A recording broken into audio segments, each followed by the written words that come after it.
and welcome to another episode of the Grants Pass Gospel Rescue Mission podcast. I'm your host, Women's Coordinator Monica Conley, and today I'm speaking with former resident Elise de Graffenried. Elise, hi. Elise has been with us a couple of times over the years, and this time, I would say the last two times that you came were absolutely different than any of the other times that you came here. And I'll let you tell us a little bit about that.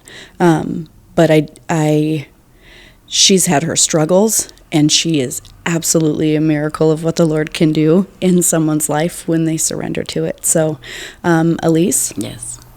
Thank you for being willing to come in. Yes. And talk with us. Tell us a little bit about your story. What brought you? Well, we could go back 35 years. Well, a long time ago, I was a hardcore alcoholic, and I left my family and needed to go to treatment and get a new start. And that was just the beginning of trying to figure out what was going on in my life. But the last couple times that I was here, I just wasn't, I was here with my kids. It was quite a long time ago, and I did move out and get an apartment, and, went through some challenges back then again. The kids have always had a safe place at their dad's, and that has allowed me to be able to figure out what I'm supposed to be doing in my life since I'm not with the kids' father anymore. Yeah. This last time that I came, like a year ago, was a decision that I really wanted to change my life, and the only way that I was going to change it was if I chose to do it and grow up and take some responsibilities for myself. So I looked at it as a positive thing when I came here. By then I was more set. I left 4 years ago to leave town, and that was a decision I made finally through my higher power, which I was homeless out there in the woods, dealing with my ex and some traumas, and my higher power is really what showed me that I needed to grow up and take some responsibility and take that leap of faith. And so I'm getting goosebumps right now, but so I chose to do that. And when I went to Eugene, I went to a treatment center up there. Yeah. And then they gave me an apartment, and I had a back injury, so I just laid around, and I got really depressed, and I used after 3 months. So they instantly took me right back into treatment. And so I graduated, and then I went to the mission there because I wanted to be accountable for my actions each day. And I did outpatient, and so I kind of just. And then I got this little wagon wheel kind of structure in this community that was gated, and it was supposed to be safe haven, I got stagnant there. People were doing drugs there. So I relapsed, and that was on me. But I got ripped off a couple times, and I just knew it was my decision. I'd stay focused to get back here to my family. So, spoke with my son and made some decisions, and they weren't the right ones, but I bought a vehicle and came up here. Didn't want to lose my stuff again. So me and him had some disagreements, and that's when I came here a year ago. Yeah. And I accomplished so much when I was in Eugene. I got my ID, which was kept it, a phone. I graduated treatment. I went back, graduated again. I got my SSI. I learned how to stay calm and learned a lot of skills that before when I was drinking, just was an angry, uptight person. So I really was able to settle down and take some reality in. Okay? Because my brain was it was healing. Yeah. So then, so when I came here, everything was going great, but I just felt like, I didn't want to be in this town. I wanted, because my ex was getting out of prison. That was a big part of me being scared to be here. That was a very big concern for you. It was. I remember. So I just used treatment again to go away and learn some skills and see if I could be in a new town. And it didn't work. Yeah. So I knew that my higher powers really kept me focused on my family and trying to figure out who I am. Yeah. to be able to know that I don't actually fit in their life anymore because they're all older adults now, but that if I just stay concentrating on what I do for the next right best thing and show them that I can do this. And I did sign up for HUD a year ago, so it paid off. My blessings came back to this town. I was able to see my daughter. I seen their father, and then that's on another note. But the thing is, I got a place, and I got HUD came through, and it all just fell into place. Yeah, yeah. Amazingly, Yeah. I stressed at the beginning, and like everybody, like, oh, get a place. But then I'm like, no, this is up to you, God.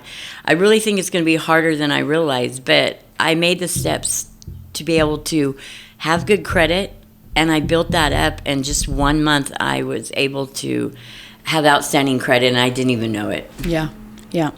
So it sounds like through the last, I think you had said like 4 or 5 years, you've really kind of started on this trajectory of repairing your life. And it started with you going to Eugene to treatment, where you learned, hey, I can stay clean and sober. I can do really well. But then there were some outside circumstances and maybe some things that weren't quite healed in you that kind of took you back out. But each time you came back. Yeah, I had back surgery. I had neck surgery when I was in Eugene. Yeah. So it just was to stay focused and not stay in that, like, that slip. You know? Yeah. If you slip, I picked it up.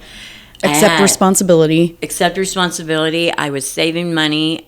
I could have went back out, but I didn't want to. I worked way too hard to get where I'm at. Yeah. So you were able to really recognize when you have had little slips, triggers, how to say, oop, I just fell. I need to get back up. I need to brush myself off and get right back to it. And it was always me talking to my Lord in my head. It was always, He's the one that kept me safe at the times that I put myself in a safe situation, but I got stagnant and just never got up out of this place for 2 years. Yeah. So, me getting ripped off was probably the best thing for me. It got me to really get out of the situation that I was in, but also He was taking care of me and gave me SSI, and that was a big deal to me, because I felt if I didn't have anything to fall back on, like as in something to take care of myself with, I wasn't going to make it. I was going to be back on the streets, and I just felt like that's not where I need to be. That's not where I deserve to be. Yeah. Well, and so applying for SSI and getting that was really the Lord's way of telling you, Elise, I have you. I have you. Trust me. And Please you trust need me. to follow through and start making the right decisions. Yeah. And for a long time, I didn't know how to make those decisions because I didn't know who I was. Yeah. I have never, I've always had somebody like the kids' father take care of me. I didn't have to work. I just took care of the kids. But once your kids grow up and they're out of the picture, or you're out of the picture, and you're just living in a stagnant life with everybody else around you tearing you down, or you're just following that loop. Yeah. Where you're not really doing anything for yourself. You're not doing anything for yourself. You're doing it. You're trying to help the homeless, or you're trying to help the people around you. But you're homeless too. But I'm homeless, and you're not. And until I took that leap of like totally separate myself from everybody I knew, I had to get off what I was doing, and then I had to trust the process. Yeah. And trust the new surroundings, and it was hard. I fell in treatment. I got a big old cyst on my back. I had an injury on my neck from when I left here. That came up, and so they removed that cyst on my neck, and it just was like a constant challenge to get through the little things that was healing. And so, through it all, I am disabled. But I have less triggers, and I can't have no chaos in my life. Yeah. I can't have no bad juju going around, So what you're telling me is you've gotten really good at managing your stress and not allowing other people's drama to come in and affect your life. And I learned that through here. This was a big part of when you're around women, and only women, you're tested to the limits. Mm-hmm. And you learn to finally, when you can accept what's going on inside yourself without taking the blame for everything else going around you, then that's when you can start working on yourself. Right. And that's when you can start going, okay, all this, you can listen to other people, but you don't have to own it. And I think it took a long time to learn that for me. That you didn't have to own other people's stuff. That I didn't have to put myself in other people's head just to be accepted or just to feel like but I didn't know how to fix I didn't know how to fix my life because I was always trying to fix everything else that was going on around me. Do you think that... Because I care about people. Do you think that we do that as women, maybe even as people? I'm not a man, so I don't know what men struggle with in this, but do you think that as women we struggle with that because we are seeing ourselves reflected in another person? I think it's the motherly in me that nurtured my children, that wanted to nurture others, and I've always loved others, but I got to a point where I got really angry, and so I shut myself down when I went to Eugene for a couple of years. Yeah. And I went there when I was COVID time, so when I got out, I felt like the world had changed around me. Yeah. I felt treatment was the safest place for me, and I'm glad I went because at that time the world was falling apart with COVID. Yeah. So when I got out, I was seeing people sleeping on sidewalks. I didn't understand it. It was like a culture shock. It was scared. I was scared. Yeah. And so I hid in my area just trying to heal, scared of, you walk down the street and people are screaming at themselves.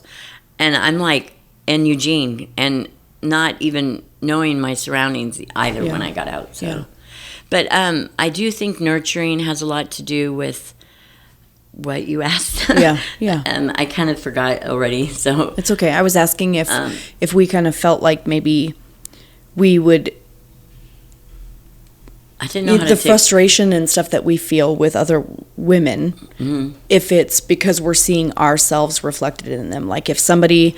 Oh, if something's bothering somebody and someone else, it's because that's exactly what's wrong with me. Yeah. Okay, so I'm looking at somebody else going, they're bothering me, but it really reflects back on me. Right. Why are they bothering me? And what I've been through. Yeah. It has nothing to do with really them at all. It has to do with me. Right. So, and until I could really take a look at myself and just start, constantly always praying that I need to look at, and you have to be humble or you have to be humility. When humility hits you, that's when you can really take a look at yourself. Like you've put me in my place I don't know how many times, but that was like the best thing that you could do for me because I was a stubborn person. I was hot-headed. I always felt like oh well, I'm this and I'm that. But really, when I was put and shown that we're no different than anybody else, and we got to look at what each person is dealing with in here because I was dealing with just as being broken too. Yeah. So until you can really take a look at yourself, it humbles you. Yeah. I think that you have amazed me every day since you've been here, and I watch some of the things that you've struggled with, and like you said, I have had to have conversations with you about some things, and as much as you're telling me that was what you needed, in order for that to have been effective, you had to be willing to hear what it was that I had to say and to look at it not as, oh, Monica's just trying to be mean to me. Well, we can't always act like children all the time, and we can't stomp our foot all the time. No, we can't. And I think that was the biggest part for me because I was in a relationship for 16 years with the kids' father, and I didn't really know how to take care of myself anymore. Okay, and I lost my identity to my children. I lost to my family.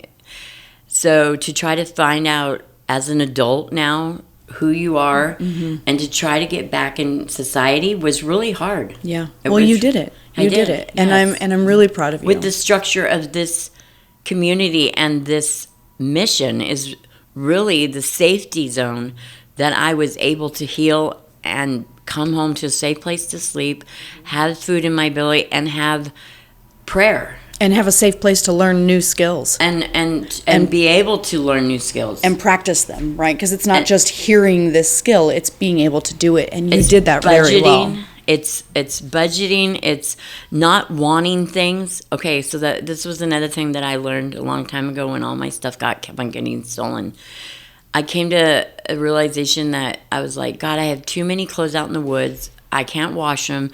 Make it to where I am not selfish in that I want everything all the time. Right. So I totally believe he healed me on a way that he showed me how to survive out there on survival skills, on just on my own intentions and what he was trying to teach me. And that was not to want much. So to live simply. It was to live with not much. Within your means? I was digging through garbages just to eat, or eating a can of gonzo beans, at night. I just got to where materialistic things did not matter. The Lord mattered in my life. Okay, yeah. The strength that he was giving me, and he was showing me little miracles each. I'd be walking down the road and there'd be a $20 bill sitting there when I was so hungry, Oh. So he has shown me that. He's shown me some visions in my own prayer, and so I know that's why he never gave up on me. Yeah, yeah. Well, and you kept pursuing him too. Yeah, yeah. I've always been a Christian, but led astray. But that doesn't mean that I didn't come back. Well, the beautiful thing is that your life is producing good fruit now, right? Because you've gotten. So you were saying that a year ago, before you went to treatment again. You had applied for HUD, and yes, your HUD came up, and I remember before your HUD came up this time, you had, was it that somebody had told you that they had an apartment, and I had told you, just wait, don't be in such a rush to leave? I don't really know. I instantly jumped on one place and put $45 out there, and they're like, we're going to make this work for you, and it didn't work, and I was just like, I really thought it was going to work. Yeah. So, and that's not, so I was kind of just... defeated. I was thinking, how am I going to get to a property management place I don't even have good credit, right? Yeah. So before that, I went and got a secured credit card. Remember, you're like, don't get no loans here, Elise. I go, what? That's the only way that's going to build up my credit. But I got a secured credit card. Secured credit card. My bank made it work for me. It was only $300, but that's what did it. Yeah. Yep. Making small purchases and paying it off. Yeah, and it was only 1 month, and then this other realtor, I kept on seeing this listing on Craigslist, and a lot of places are scams, and then you got people that are trying to get your money over the internet, and I've already dealt with fraud, so I'm like, I'm not doing it. Yeah. So I'm like, this isn't meant to be. Yeah. So I kind of just let things go for, a month? I don't know. And then I called a place, and she's like, well, you have to have 3 years, blah, blah, blah, and a credit score of 6. I go, okay, thank you, bye, click, hung up on her, and she called me back. And she goes, don't ever hang up on me. And I'm like, what is going on? She goes, maybe, just let me talk with you, ask you some questions. And so it was just her that really kept me determined, and then the money that you put out there for the application fee, if you didn't get it, was going to get reimbursed. So it was just, she was just encouraging me. Yeah. And so it just all happened. It just all happened like within a couple days. Yeah. And actually, I filled out the application that night, went to work crew the next day, and found out I got the place. And then I was scared. Yeah. And then I'm like, I don't even know really how to take care of myself. It's been years since I had an apartment. But you do, because you've been here and you've been taking care of yourself, and you've learned how to be a good neighbor, because that's one of the things that you learn living here at the mission, right? Because you're right. Like you said, you live in this house with other women, right. and you have to figure out how to be a good neighbor. How to cook for myself now.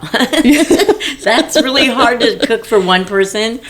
Yeah, anyways. But it's doable. It's doable, and it's amazing. And I've seen your place. I got to see your place, and it's perfect. Perfect for you. I know, it's so perfect. And it's in my neighbor's very quiet as well. And yeah. It's a good spot. You're close to here. Mm-hmm. I want to encourage you that in all of the things that you do from here on out, you have a family here, even if you don't know who the residents are, because we have such a high turnover.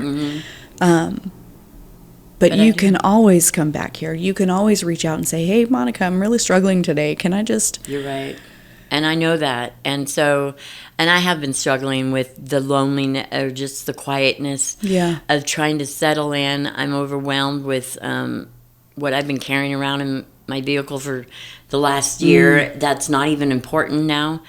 And so I need to downsize some, but I don't want to get stagnant and become lazy. And that's what I've been doing. And work crew's like, you better get to work crew again. I'm like, yes. So I'm working on fines there, and that's another blessing in the community. Yeah.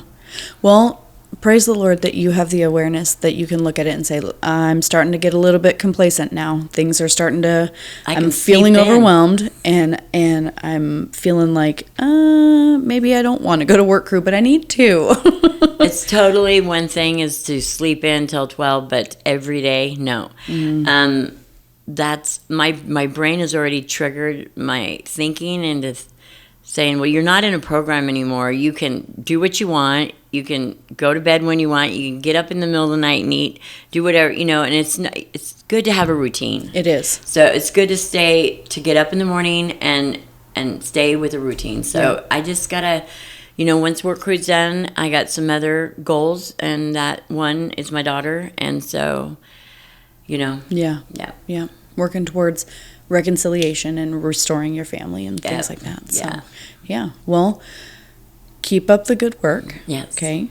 Reset a routine with yourself. Right? Okay. Because you deserve it. You deserve to have a routine. It's good for us. I do want to say one thing. It was very much of a blessing to be able to move out of here, and then the help that the mission that Brian and you did for me, and that was to fill my apartment with everything that I needed. And it's just that right there alone made the whole difference in my whole world when I got to my place. Yeah. So I just want to say thank you, and I appreciate so much that this mission has done for me from the first time it opened up to what I've learned now. Yeah. So if there was somebody that was listening to your podcast, okay, someone that's out there in the park, someone that's out there in the woods, and they're listening, what would you tell them about this place? Well, it might be scary at the beginning, but that's just because change is scary. So if you're willing to finally be so sick and tired of being sick and tired, then you're going to want to help yourself. So I just tell anybody and everybody that this place is worth giving a chance to be safe, to be able to have clean clothes, to be able to have something to eat, to be able to have a friendship like you and I have, that you can actually see the people that care about you around here. Yeah. And it's not just with the women, but it's also with the people that come and they do our Bible studies, our chaplains. Yes, and they're just, it's amazing. And then Brian also comes here and he speaks to the women. So, I think there's so many advantages that you can learn how to sweep and mop again. If there's just learn how to take care of yourself. Yeah. And it's not, smoking is out of your system in 7 days. People just don't realize that once they get an opportunity to get some clarity going on, then they will see how this program makes them grow. Yeah. But you have to be wanting that. You have to have the will to want to have something better and not to stay stagnant. And a lot of people, there's spiritual warfare going on out there, and that's what keeps them stuck. So if they just go to the Lord, He will show them, He will give them the strength that they need, and they have to be willing, though. They have to be wanting this for themselves to have something better. Yeah. Because, I was drunk for a long, long time, and I didn't really know any different. I didn't know how to get out of that because I wasn't changing. You had to be willing to listen to things other people said. And my ex was a functioning alcoholic, so we just enabled each other. You know what I'm saying? Yeah. It was one of those toxic cycles. It just, yeah, and after a while, I just lost who I was and became very angry in life. Yeah. Do you feel like you've found yourself here? I do. And like I said, if it wasn't for the mission, I wouldn't be where I'm at right now. And that's the honest truth. You know, it took a lot of groundwork and a lot of determination, but I did it. You know, I'm one that can say I did it. Yeah. You are one that can say that you did it. You know, I'm also one of the ones that have been around for a long time that are still alive, that I would like to throw out there to any of my friends that are struggling, the ones that are still all alive, you know what I'm saying? My compassion goes out to everyone. You know, I was there, done it. I hope they've seen me grow. I hope they will listen and get themselves some help. Yeah. That's a good message, you know, for the people that are out there that are still struggling and suffering through their addictions. They have an opportunity through this program to get better, and it just, you know, it takes encouragement for them to realize that there are people that care. Right. Yeah. Even when we have to say hard things, right? Even though when we have to do hard things, you know, going to work, when I was in here, going to the store, I'm like, please don't put me there all day at the beginning. I was used to sleeping on my back for 3 years, you know. I had to work up to being able to be there all day. And that happened. And then I went back to work crew. So it's like I weed eat 8 hours a day. I can't believe they have you doing that. So it isn't easy there either. But, you know, you get paid when you're working on fines. So it's worth it at the end. Right. So. And we find out that we really can do things. Yeah. You know, I think that in that complacency that you've talked about, we can get stuck thinking, oh, I can't do that. Oh, I can't do that. I can't have a job. I can't work for 6 hours. I can't work for 8 hours. And then all of a sudden you're looking back and you're like, wow. I really enjoyed going. I had a lot. Barbara was amazing at the mission. I mean, at the Second Chance. Yeah. She would sit and genuinely talk to me and give me praise and have me look up stuff on, you know, the YouTube, whatever. Yeah. And then, you know, about, you know, the Lord. And so she really, I wish all the blessings for her as well. And she was amazing. Yeah. She lives for God and she lives for Jesus. And so she was a real big encouragement for your faith. Her and you. And, you know, even when I came back, I'm like, oh my God, Monica, look at you. It's amazing what you and your husband are doing and your kids, you know, because we came in years and years ago. Yeah. Around the same time. Yeah. And both of our kids were littles. Like, yeah. So it's just amazing what we can do when we stay focused and when we have the Lord in our lives. Yep. And other people to nurture us. Right. And there was, I was listening to another podcast, and they were talking about having people in your life that don't just co-sign the things in our life that we're doing that are destructive, but having somebody that's willing to come to you and say, hey, that's not as effective as you think it is. Do this instead. Not because they think that they're better than you, but because they love you and they want you to have a better life.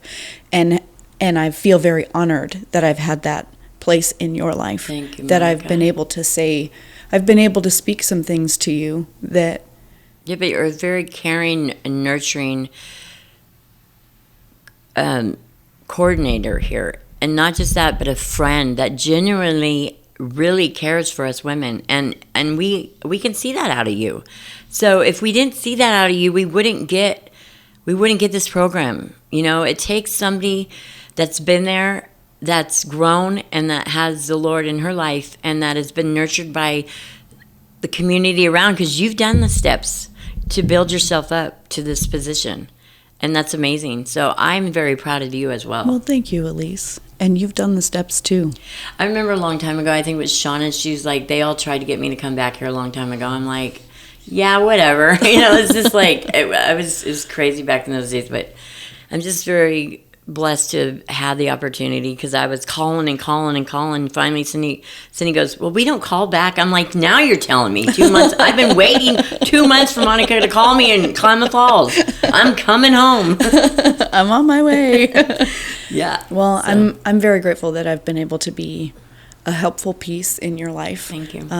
And to get to see you this side of the struggle where you can say, yeah, I'm feeling a little complacent today, but it's okay. I'll get right back on track, and I see a lot of that in the resilience that you've gained from your faith in the Lord and from your walk with God and your willingness to do even the hard things. And that's what it is my walk with the Lord. I don't want to fall back. I don't want to run into old crowd. I don't want to feel like I'm not moving still forward. So that's a big deal to me right now. You can run into somebody and it could take one split second just to pull you right back down, and I have to stay focused with that. Yeah. I've already seen that happen, you know. I mean, what I'm saying is that I can see how easy it could be to go, oh, you run into a friend and you're like, oh, you're just like, I knew you a long time ago, but I'm a changed person now. So that's where I have to put my foot down and say, I'm not that person anymore. I'm moving forward. So, So having healthy boundaries. Totally. That's what boundaries are what I'm also learning. Yeah. Which I feel like you really leaned into communicating your boundaries, respecting your own boundaries, and learning how to respect other people's boundaries, all while you were here. I watched you. Yes. I absolutely watched you navigate that, and your ability to communicate improved immensely. When you came in, you were, because of all of the things that you wanted to accomplish, you were just a little bit wound too tightly, and so I feel like once you were able to kind of take a deep breath and say, oh, okay, I'm safe, I can do this here, one step at a time, it's going to be okay, and you were able to start communicating clearer, you were able to start not owning other people's crap, I hope I can say that on this podcast. Or drama. And just, and growing what I know I don't want anymore. Right. And it's one thing to care about people, but you have to do it in a correct way. You know what I'm saying? Mm-hmm. You can't just, I don't know. My PTS, I've learned how to deal with a lot of that, somebody could scare you on accident and your PTS just comes right back. You know what I'm saying? So, I remember when I used to come here, my fist would go up, that if I got scared or startled, but it doesn't do that anymore. So, look at you healing. Yeah. Amen. Amen. Yes. Well, thank you for coming and talking to me and sharing your story and sharing some of I appreciate that. Your hope and the experience that you've had here. It's been amazing. Yeah. It really has. And I'm glad that I'm one of the ones that have made it through. Yeah. Yeah, I'm glad too. Yeah. Because I've seen, it's nice because I've seen people here for a while, or come back. And, it's like, it's amazing to also see them growing. So that's what's really nice. And, Brian's been also, every time I've seen Brian, he's always had something awesome to say, like, oh, man, I'm so glad you're back. I heard you're back. He really has, made that welcome as well. Very encouraging. Yeah. Yeah. Yeah.